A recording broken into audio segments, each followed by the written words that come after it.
நாம் வந்து 7 சனி, அஷ்டம சனி, இது மாதிரி கெட்ட திசைகள் நடக்கிறது இதெல்லாம் நினச்சி நம்ம பயப்படுறோம். இது எங்கே நம்மளை ரொம்ப பாதிச்சிருமோ, கஷ்டத்தை கொடுத்துருமோன்னு நினச்சி பயப்படுறோம். இது பயப்படுறதுக்கு முன்னாடி ஒரு சூட்சமமான விஷயத்தை நம்ம தெரிஞ்சுக்கணும்.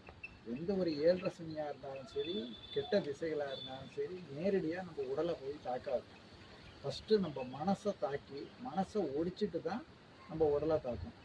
அதனால் நம்ம வந்து இதுலேருந்து தப்பிச்சுக்கிறதுக்கு ஒரு சுலபமான வழி என்னன்னு கேட்டிங்கன்னா, எப்போதுமே மனசு சந்தோஷமாக இருந்துச்சுன்னா கிரகங்கள் வந்து நம்ம வந்து அந்த அளவுக்கு வேகமாக தாக்க முடியாது, அது பாதிப்பும் அந்த அளவுக்கு இருக்காது.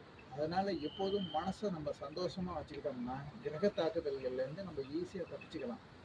அதனால் நம்ம எப்போதுமே வந்து ஒரேடியாக எதையாவது நினச்சி கவலைப்பட்டு ஒவ்வொன்றும் உட்காந்துட்டு இல்லாமல் மனசை சந்தோஷமாக வச்சுக்க பழகிட்டோம்னா நம்ம வாழ்க்கை வந்து ஸ்மூத்தாக இருக்கும். ரொம்ப பெரிய கிரக தாக்குதல்கள் வந்து அஷ்டம சனி, 7 சனியெல்லாம் ரொம்ப படுத்தாது. தைரியமாக இருக்கலாம். இது நிறைய பேத்துக்கு சொல்லி நடந்த விஷயம். நீங்களும் செக் பண்ணி பாருங்கள், நல்ல விதமாக இருக்கும். நன்றி, வணக்கம்.